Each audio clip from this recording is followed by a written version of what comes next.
Hello, everyone, and welcome to EduMatch. So follow along with us with the hashtag EduMatch on Twitter or on the YouTube live chat. So you can go ahead and interact with us if you have any questions or comments and just chime in. Let us know who's watching. We would definitely love to give you a shout out. So tonight, I have the distinct pleasure of chatting with Jon Corippo of Q. So let me tell you a little bit about Jon before we go ahead and get into this. So Jon is an interim executive director for Q, leading Q throughout California and Nevada. Jon keynotes, leads, and designs professional learning experiences all over the country. Jon's core PL skills are focused on one-to-one deployment, Common Core, project-based learning, social media skills, and lesson design. Jon is the creator of the Q Rockstar Camp Series, the Q Rockstar Admin Camp Series, and planner for the Q Super Symposium and JET Review Program. And I've been to quite a few of those, and they are good stuff. Under Jon's leadership with his Q professional learning team, QPL has trained over 32,000 teachers in 2015 to 2017. Jon is a Google certified innovator from GTAWA 2011, and he's been a lead learner for Google Teacher Academy in the Mountain View cohort. And he is also an Apple Distinguished Educator and has facilitated over 10 executive briefings and led sessions in Final Cut Pro for the 2013 Apple Institute. Jon was a co-designer of Minarets High School, which originated as a GAF one-to-one MacBook and PBL-based high school in 2008, and has been named an Apple Distinguished School 3 times. Jon has also been named a Q Gold Disc recipient, Madera County Teacher of the Year, and CVQ Teacher of the Year. Jon has served as an Assistant Superintendent of Curriculum and Instruction and Director of Technology at the county level. Jon's last district was selected as a Future Ready district, implementing one-to-one from 7th grade up, adding coding, 3D printing, PBL, and Minecraft EDU in all K-8 schools, among other notable innovative activities. So Jon, what a resume there. Welcome to EduMatch. So great to have you. Thank you very much. I'm stoked because whenever I say I know Sarah, people are like, no, the feeling is definitely mutual. And it was great like spending time with you back in July at Super Q. It was great to actually meet you face to face. And when we met, I felt like I've known you for years. That's the power. And I think that's kind of what we're talking about tonight is connected education. Like we don't live on the same half of the continent, and yet we have a loose association and we know what each other's value systems are. And we know we can walk into a room and go, well, let's talk teaching. And I think that's what social media has really added to education. It's created a whole other layer of communication that was literally impossible 10, 15 years ago. Yeah, that is the truth. Like the game has definitely changed, and now, you know, we're all connected and we can reach out to people literally across the world. So it's just awesome. It's unlimited creativity and sharing, bottom line. That is the truth right there. So tell us a little bit about your background and who or what inspired you to go into education. Once a year, I have to give a big shout out to my wife. She's the one that actually did it. We had gotten married and I was doing various things. My degree is actually in advertising, doing things like that in that trade. And her former high school cheerleading coach was an assistant superintendent. And he and I ended up sitting together at the table at all of her friends' weddings, right? So they're all out dancing and doing their girl stuff. And he and I are like, what do you want to talk about? He's like, teaching. And I was like, I hated school. So we started talking about teaching and technology and what the potential was. And over about 4 or 5 weddings of us talking, my wife was like, you're going to be a teacher, dude. You're going to do this. So, and I was actually started my first year of teaching. My first day of teaching is actually April Fool's, which I find pretty awesome. Which means every time my teaching credential shows up, it shows up on April Fool's. And I just think, oh my God, they have no idea what they were doing when they let me do that. Pushed me, and then the other fellow, Mike Young, we lost him a few years ago, but he's a great guy. And I got into teaching with an emergency credential. I literally had my bachelor's degree and fingerprints. That was all I had. I started teaching and did a long-term sub thing. And I think you probably had a similar thing. About my 3rd day in, I was like, what? But I also knew that I loved it. Right. I was like, I knew it. I was like, this is what I do. This is my jam. So that's kind of my origin story. Over the next 3 years, I went in and got my credential. I got you. It's Yeah, that's advisable. yeah, definitely. That's something you definitely want to consider, if you plan on sticking around. So, Good thing to have. right, nice thing to have for sure. Yeah, so when you were teaching, like we were talking a little bit about like how you were working with video in your classroom, and I was surprised because I thought that you came from like a television background initially, and you told me that you actually learned it like while you were doing it. You learned with the students, if I'm not mistaken. Yeah, That so was one of the most powerful things that I could have learned as an educator is learning how to be an adult learner, which is just the same as being a primary learner or a middle school learner or a high school learner. It's the same process. My principal came to me and said, we want to do something unusual next year with your class. And I said, what do you want to do? I don't know. You'll have to make that up. And I was like, okay, what's my budget? And he goes, I don't have a budget. I just want you to do something different. So I announced in May that my class was going to be a volunteer class at a public school. Like, you can only get into my class if you volunteer. Biggest marketing scam ever. Kids are like, oh, I need to get into that class. And I didn't even tell them what we were doing, right? And I sat them down the first day and I said, let's talk. What do you guys want to do? What do you guys want to do? I can make the content work with anything. You want to do fish tanks? We can do aquaculture. I can make language arts fit in that. You want to, you want to do model rockets all year? I can make that work. And they ended up, there were a lot of them that had like an interest in theater. And so we ended up making a TV show. And all I did was 11 or 12-year-old does. I started looking at how does this work? In the world do these things. And I just started amassing a little bit more information every year.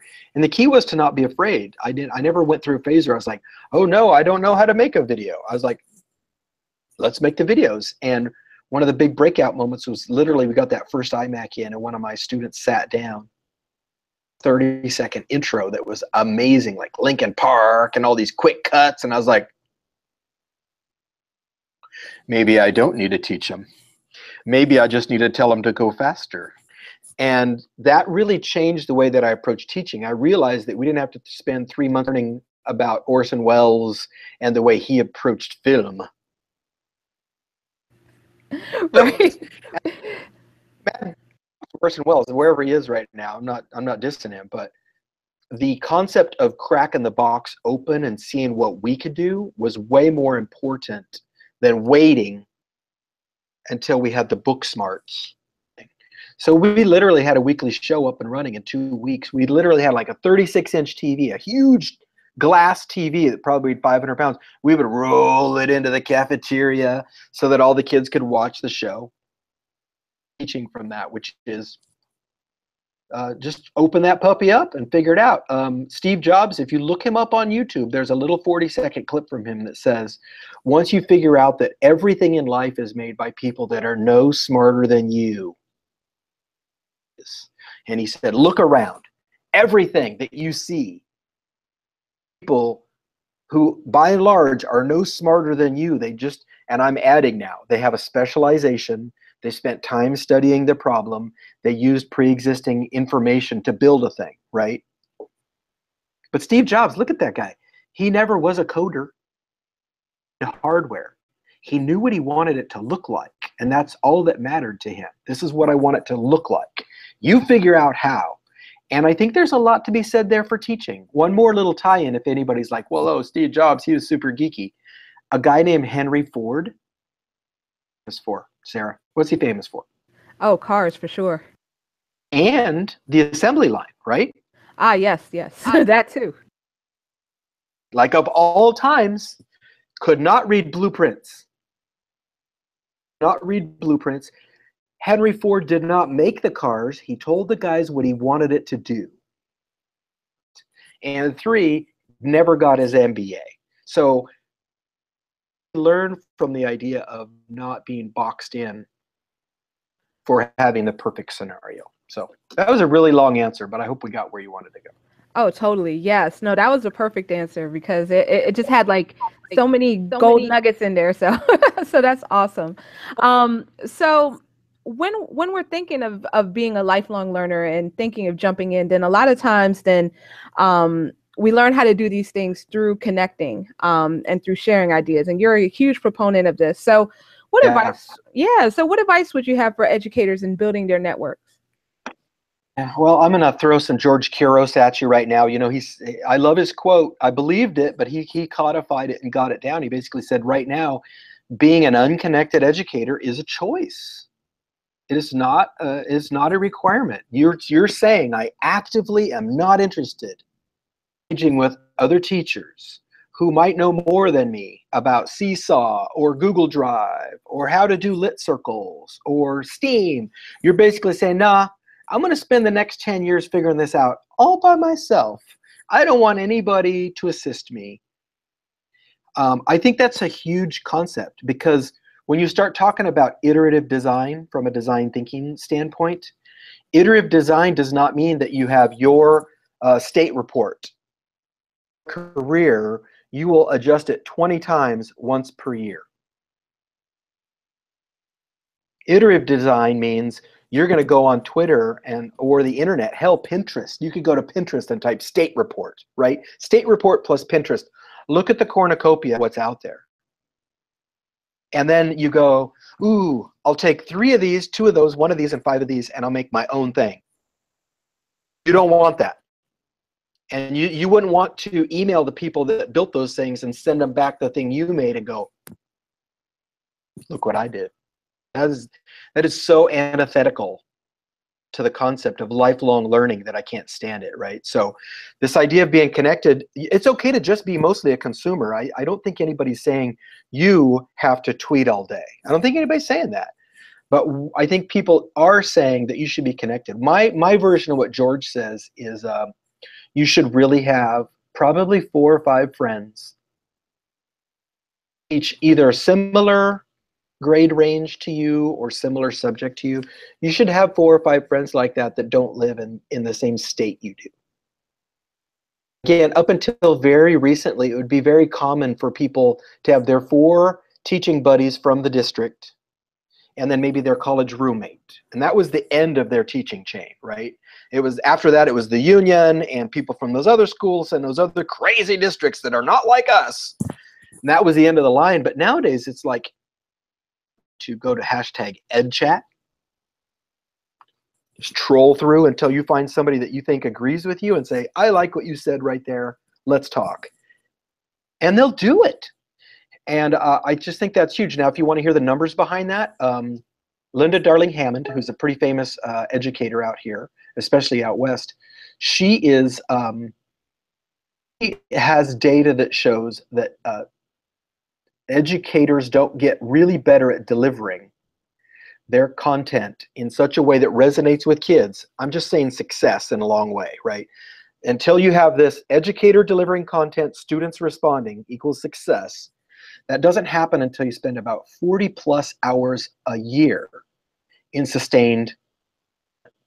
Most districts that I've met, 1 to 3 days a year for, the PD day. The one where you have like the little bowls of the candy and there's like 8 water bottles. Well, most districts can only do 1 to 3 of those a year. That's only 18. You're not even halfway to winning. That's where Twitter, Facebook, things like that come in, or Voxer. Oh my God, how many hours have you and I lost on Voxer this year, Sarah? Hundreds. Oh my gosh. Yes. Kind of professional development where you say stop and here's your binder, right? It's not that kind. It's thinking about our craft. It's thinking about our craft in the same way that if you, and this is an example I just shared in a Q blog post recently, if you were a NASCAR pit crew person, like you may not like NASCAR, I'm not a super big NASCAR guy, but when you watch them change those tires in 6 seconds or 8 seconds, you think that they just go to 2 days of training a year and that comes out like that? Oh no, that's 1,000,000 reps, right? Because they're into like muscle memory. They've even got to know how to riff if it all goes bad. Like they need to have it fixed in 1 second. So if you take that mindset and apply it to teaching, can you imagine all the NASCAR pit crew guys going, yeah, boss, nah, I don't want any more ideas. No more professional development. The tire, I only have to do it 3 times a race. There's 10 races a year. I'm good. I don't need to do this. Think of a chef, right? Like if you watch I was watching Burnt, with Bradley Cooper, Oh, that I haven't movie. seen that Or if you one. watch Chef, it's pretty good. It's pretty good. It's a little drummed up, but it's a great storyline. Or if you watch Chef, and if anybody's watching right now, I would encourage you to watch Chef with Jon Favreau, and watch Chef from the storyline of a teacher with their craft, obsessed. They don't just go, yeah, I'm done cooking for today. No more food today. I'm not driving by Applebee's thinking how I could make their menu better. Nope. Chef, and at the end of the day, I just stop. So I guess I got a little bit sideways on that. But the bottom line here is be that active about the progression of our career as most other careers are. That's the bottom line. Most other careers, you handle your own professional development, and sure, maybe your boss sends you to that big event once or twice a year, but you don't stop your individual professional development just because there's not a bag full of tchotchkes waiting for you somewhere at a conference. You keep going because that's your passion, right? Isn't that what you hear from teachers? I teach because of my passion. Yeah, absolutely. That is the So truth. Yeah, so definitely that passion, just that hunger to learn more, absolutely. So that kind of leads us to the next question. So when we immerse ourselves in these learning opportunities, and a lot of times when we connect and we collaborate with others, and these grassroots movements start to emerge. So what role would you say that teacher leadership and grassroots movements have in education? Oh, I think that they're the lifeblood of any organization. I don't think it's a teacher-centric thing.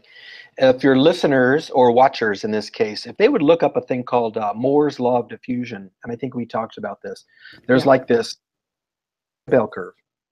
And in any group of human beings, and it doesn't matter whether they're cheerleaders, football players, artists, whatever, if you take a group of people and you focus them on a singular concept, they break themselves down into a kind of a bell curve. And so to get to your answer, which is what is the role of the grassroots? Without the grassroots teachers, we would not have concepts like the following. We would not have Google Docs anywhere near it is. I know multiple teachers who actually signed up for a Google domain on their own credit card and said that they were the principal of the school just to be able to get that thing started, right? Like app smashing. We wouldn't have things like flip teaching. We wouldn't have things like educators using Google Hangouts to talk about PD, which seems like what we're doing right now. You need that grassroots group to say, I think I can make that work. And I think that works. I'm going to give Tara Martin a shout out. Look what she's done with Book Snaps, right? Yeah. She could have easily done this right here. You ready? She could have done this. Yeah, my district isn't paying me for this. True. Well, without Dave Burgess, right? Dave Burgess, he's got his pirate thing going, which is awesome. But what's more important is he's created a small empire of teacher educators that he's allowing to tell similar stories, which then begat Ditch That Textbook. So I can't imagine our craft being relegated to an Applebee's kind of place where if you make the macaroni and cheese different than the Applebee's menu, you get fired. Yeah. Try going to work for McDonald's and telling them you got a new idea for the Big Mac and see how that goes. Right? Right. Right. They don't want to hear it. But they have people to do that for them, right? They have test kitchens. In education, we are the test kitchen.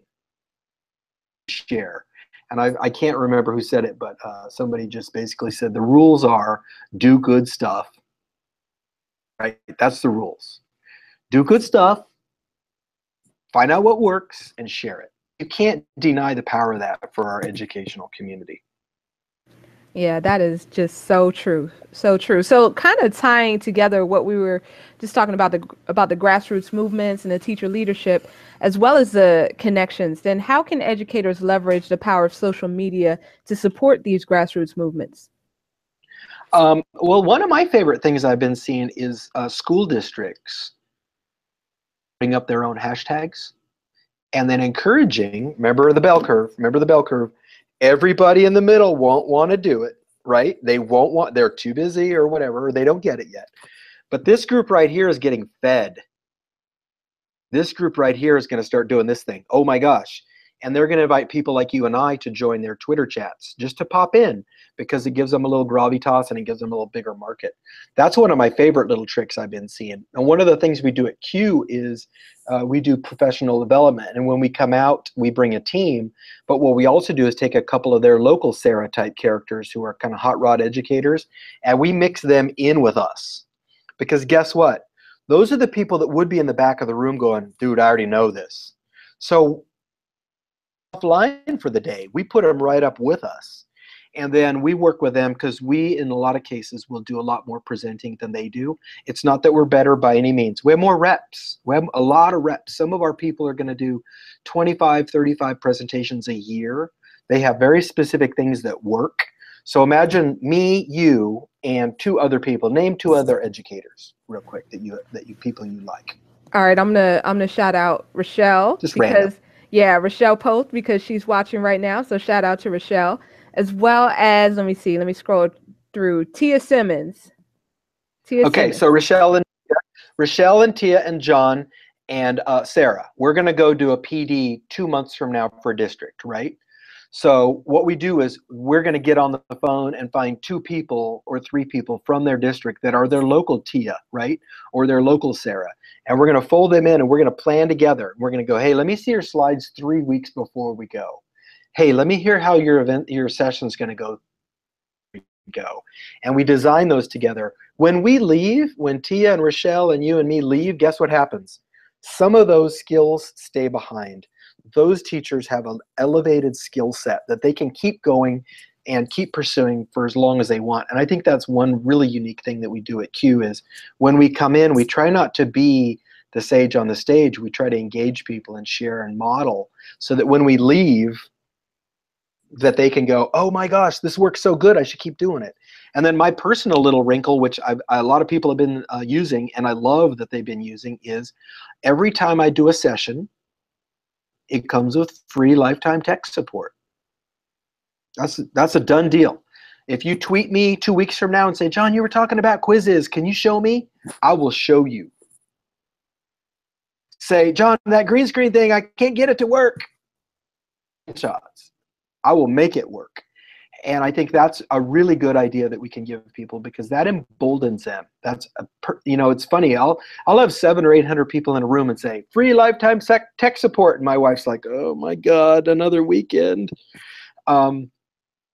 People call or text, which I actually wish more would.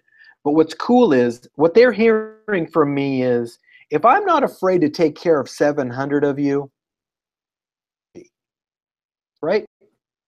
Like, what if I showed you 3 really cool tricks for making grilled cheese sandwiches and said, you can call me later if you don't get it? How many people are going to call me? So you got to share things that make them go, oh my gosh, I can't wait to get to my class and try that. Have them understand that if they get to their class and it doesn't work, you can call me.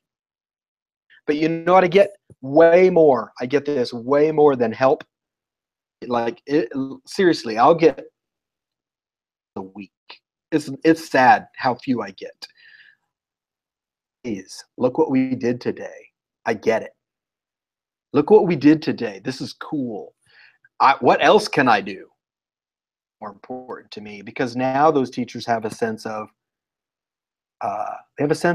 ooh, this is a thing. It's kind of like, Sarah, have you ever heard of pulled pork nachos? I think I have. You told me about them, I think. So basically, it's nachos, okay? But instead of putting hamburger and beans and stuff, you put pulled pork. And then you put coleslaw and you put some cheese and drizzle some barbecue over it. When I first tell people that, they go, want to eat that. Variation on nachos. So let's do the checklist. You like chips? Or do you like coleslaw? We've just arranged them a little different, right? The first time I saw that, my wife was a little food fair. She sends me a text. She's like, oh my God, pulled pork nachos. I even went.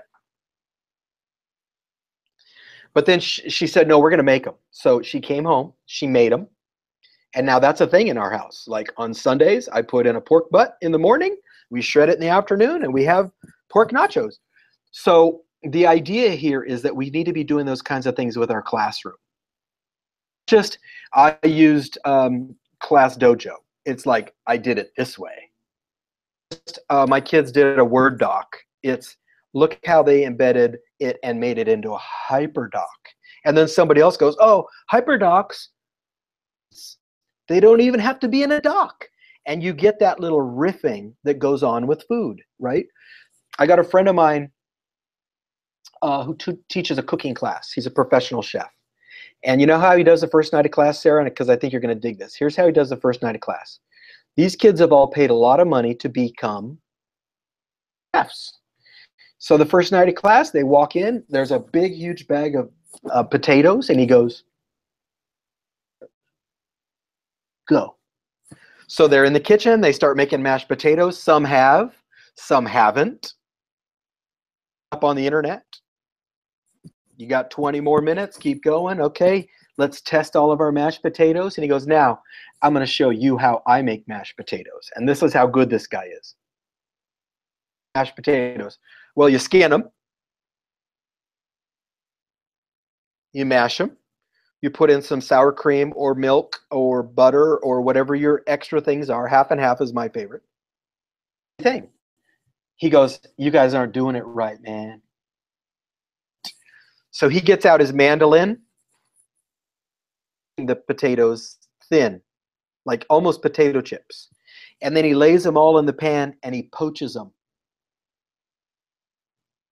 What are you doing? And he goes, if you poach the potatoes before you mash them, they're smooth and not starchy. The whole room's like, oh,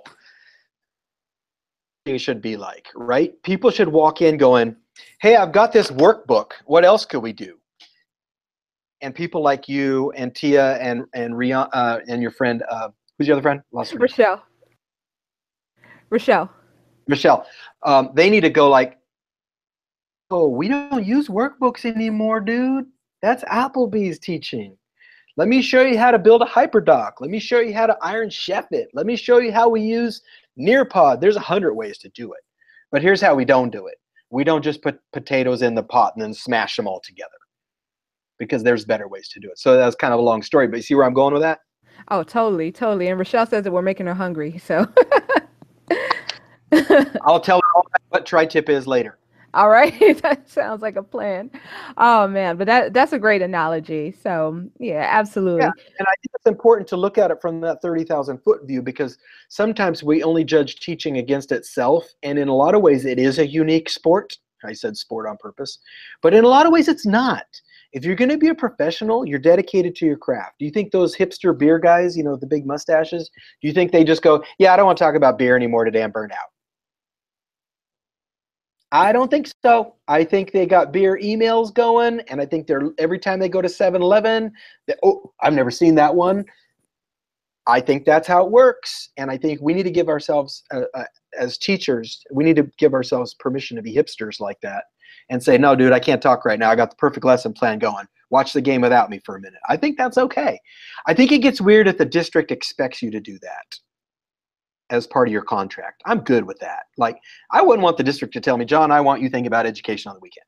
But I will tell you, I'm going to do it because that's what makes my career better. That's my choice. It's not somebody, it's not the union or the Department of Ed or school telling me to do that. Totally. So it definitely comes from us. And, you know, anybody that's following along right now and that's going to be listening later, then they're probably sipping on that same Kool-Aid. So absolutely. Absolutely. And I think you know this. We're all going to probably move districts. That was not how it worked in the old days, right? Sign up, you work for that darn district for 25 years. But nowadays we move, our husband or partner moves. district, do you want to roll in as that teacher that says, I don't know what to do without my workbooks? Roll in and go, hey, Latin roots, you can keep your books. I got this. And my scores are going to rock. Which do you want to be? That's the essence of it, right? Oh yeah, that's totally what it is, you know. So definitely embracing the art of teaching. Absolutely. So, all right, cool. So we're going to switch gears really quickly and talk a little bit about Q. So congratulations, first and foremost, on your new role as interim executive director of Q. So for anyone not familiar with the organization, can you just tell us a little bit about what Q is and what Q does? Yeah, well, I think the easiest way for people that are out of state is if you have an ISTE affiliate in your area. So I'm going to give some shout outs like NYSCATE in New York, MassQ up in Massachusetts, VISTE down in Virginia. If you're in a group like that, we're the California edition of that. And then we also represent Nevada. So we're like, it's a two-state thing. But we got about 11,000 members who like to geek out on education. We do a couple of big conferences every year. One's up in a place called Napa. That should give somebody a nice visual. And then the other one is down in the Palm Springs area, which Palm Springs in March is so good. It's so good. It's like 81 degrees, and they have a big street fair and lots of great food. And we'll have about 5,000 educators. And it's just an amazing think-alike group. I can't think of a better way to describe it. It's 5,000 people that see the problem of educating human children about the same way. And while we loved our technology, we are not slaves to it, because pedagogy is first, always, always, always. But guess what? You throw in a little Google Docs or a little iMovie and GarageBand or some Sway, and you really can crank it up a notch. And what I like to tell people is it's not all about paper, but my God, paper cannot be the only tool you have. Tool. That's like saying, I got this awesome restaurant. As long as you want mashed potatoes, I can set you up. But if you want something else, you got to go somewhere else, because all I got is mashed potatoes. I don't want to be that restaurant. Oh yeah, no, you'd go out of business in a second. That's all you had. So, I mean, good, but I'm not sure I wouldn't want to have some garlic bread and maybe some Polish sausage to go with the mashed potatoes. You got to have something else. And that was a bad mix, but you got to have something else. so you're speaking my language with all the carbs. I love it. But yeah, absolutely. So I know that Q rock stars, those are your babies, right? Like you Yeah, created that. that's kind of my special pet project that I started. I think we're coming up on 8 years ago now, where basically I wanted to reimagine what a conference was. I was at a place in my career where I went to a lot of conferences, like a lot, like one a week almost. I was all over the place, and I realized that every day at lunch I had to look through my little bag of whatever I was at to decide what the sessions were, because they were coming at me so fast and furious that it was like getting overwritten in my brain. And so I said to myself, wow, maybe we're trying too much. Maybe we should do less. So at a Rockstar camp, we usually have 3 sessions a day. And the idea is that you go in and you get skills, because I don't want to sit in an audience and have somebody get me all jacked up, and then when I leave, the thing, right? So we keep the size ratios small. At the Rockstar summer camps, we do a 1-to-10 ratio. So there'll be on average 8 to 15 people in the session. And that means if you came in to learn about Classcraft or Seesaw or Class Dojo or HyperDocs, you would actually have a 90-minute session where you would probably make a couple. That way, when you're back in front of your human children on Monday, you're like, you guys, check this out. This is going to be rad. Now, it doesn't make you an expert. You have the skills to start up and start changing the way you're interacting with kids. One of the big things I'm against is the idea of just lecture, lecture, lecture, and then worksheet, worksheet, worksheet. It's never worked before. I don't know why we ever think it's going to work. I think a lot of it is because that's the last thing. So that's what we think we're going to do to the 3rd graders, right? And just I cannot detect that that's ever worked for us. Absolutely. And I love how like the model is so interactive for the participants as well. So you're actually like modeling that, like what we would want to see in a classroom at the Q Rockstar session. So I love that. Yep. Yeah, and I gotta say, one of my favorite parts about the Q Rockstar was the shred session at the beginning of the day where everybody like kind of pitched their session and started talking smack. That was so much fun.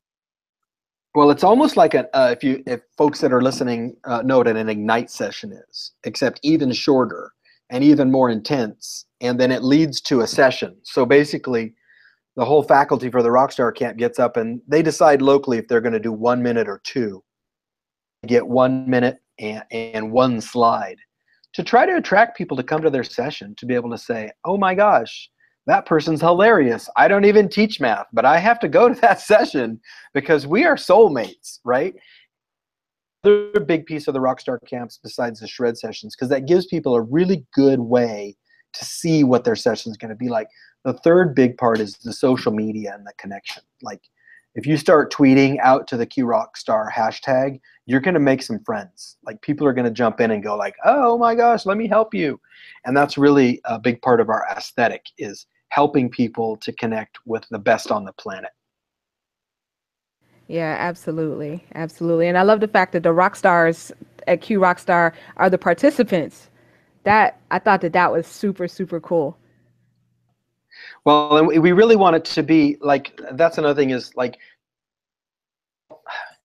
to help people not understand.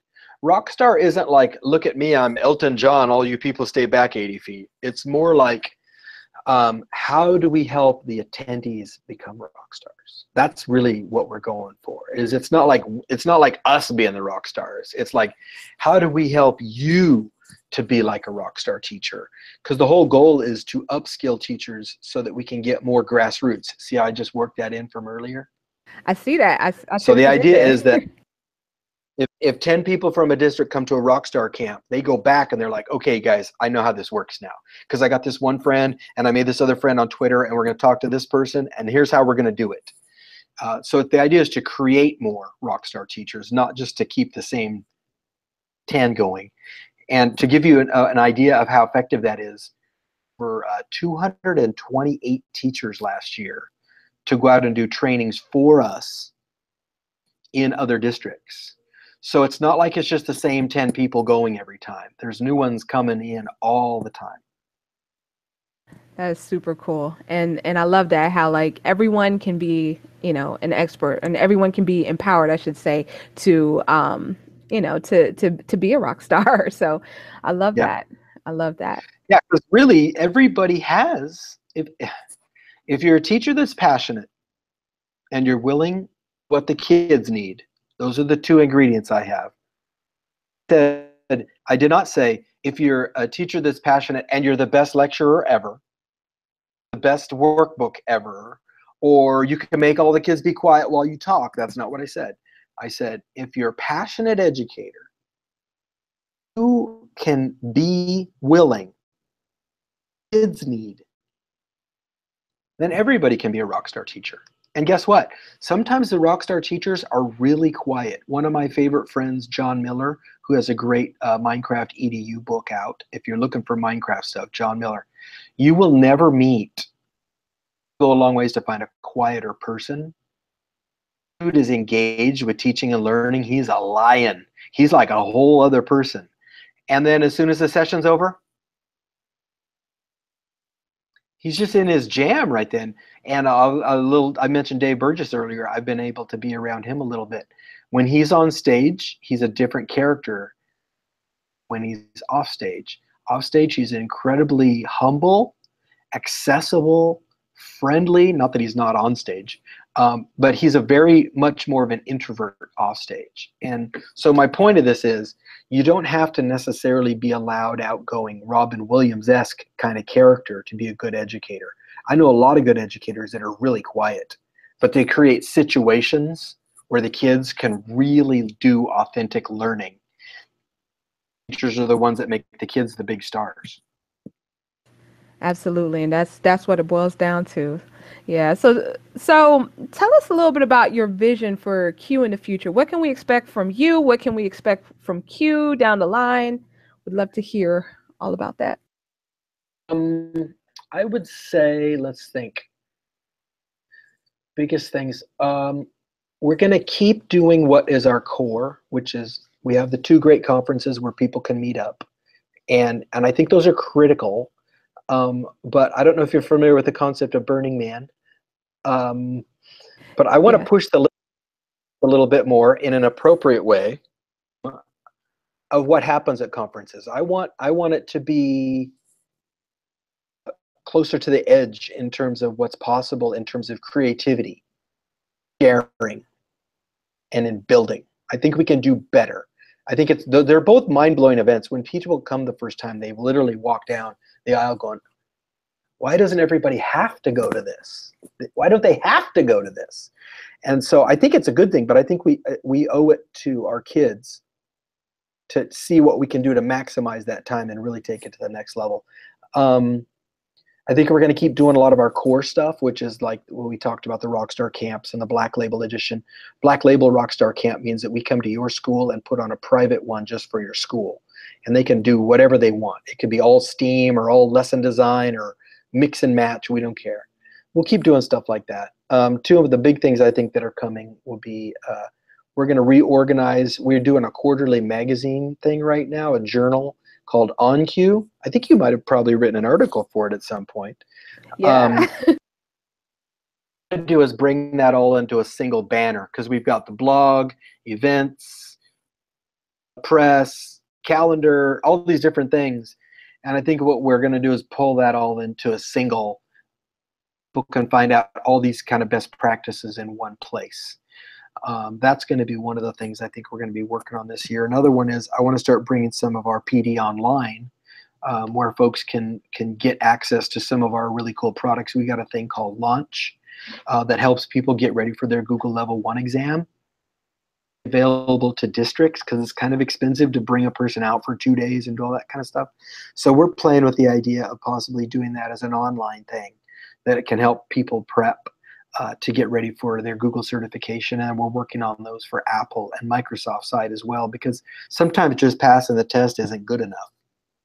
Help people with the pedagogical things that go with that skill set, not just the technical skills. So I think Q doing some online learning is going to be a new thing coming this year. I'm excited about that. Yeah, that is super exciting. So cannot wait to see that roll out. So that is awesome. So Jon, thank you so much for taking the time to chat with us today and to, to just talk shop and drop those golden nuggets on us. So how can people get in touch with you online if they want to connect? It's pretty hard. Corippo. Don't do Jon Corippo. I made that Twitter account and then lost the password after one tweet. How funny is that? So at J Corippo, or they can email me, jcorippo@cue.org. I will answer all of their emails. I'm glad to help. And Q, we're pretty busy with California, Nevada. We got about 350,000 teachers to serve in California, Nevada. And so we're pretty focused on being California oriented right now. But if they want tricks or ways to help out, always glad to share the playbook. Always glad to share the playbook. New Jersey or Maryland or something like that. Totally okay. Absolutely. Well, that is awesome. So thank you so very much for joining us today. And thank you to everybody who is watching and to everyone who will be watching later or listening to the podcast. So the podcast will be available within the next few weeks on iTunes, Stitcher, Google Play, or wherever you get your podcasts. So next week, we are back to our regular Tweet and Talk Sunday, 6 p.m. Eastern, 3 p.m. Pacific. And we're going to be speaking with Desiree Alexander. So come back and check that out. And then on Monday, we're going to have another special episode of EduMatch featuring Did Sit Summit, Utah. I have to say that very slowly. Did Sit. Did sit? I like it though. Yes, Did Sit Summit, Utah. So we're going to have Mary Alice and Michelle jumping on at 5:30 Eastern. And that's going to be 3:30 Mountain, 2:30 Pacific. So definitely check that out. So if anybody wants to join us on Sunday, you can check us out at getconnected.edumatch.org/sign up. And that is pretty much a wrap for today. So everyone have a great week. And thank you again to Jon for joining us. And thank you to you all for your support. Thanks for having me on, Sarah. I love what you're doing with EduMatch. It's fabulous. Thank you so much, Jon. Really appreciate it and love what you're doing with Q. So thank you. All right. Right back at you. All right. Thank you.